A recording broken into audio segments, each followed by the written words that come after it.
అందరికి నమస్తే. నేను కరివేపాకు కారం దంచుదామని మిరపకాయలు, ధనియాలు, జీలకర్ర, పల్లీలు, ఎల్లిపాయలు అన్నీ సిద్ధంగా చేశాను. ఇప్పుడు మిరపకాయలు ద్వారా వేంపాలి కాబట్టి వేంపుతున్నాను. మిరపకాయలు వేంపుతున్నా, జీలకర్ర వేంపుతున్నా, కరివేపాకు ఇప్పుడు వేంపుతున్నా. చూడండి ఫ్రెండ్స్, ఎందుకంటే ఇవన్నీ ద్వారా వేంపి దంచాలి కదా, దంచుదామని ఇవన్నీ మొత్తం వేంపుతున్నాను. వేంపి మా పక్కన పెట్టి మాకు ఇంకా రోలు లేదుగా, ఇంకా మిక్సీలో పెడదామని చూస్తున్నా.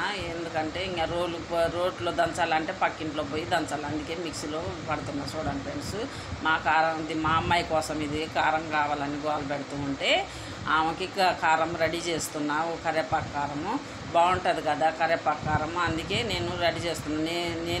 నేను కూడా ఈ కారము రుచి చూసా, బాగుంది.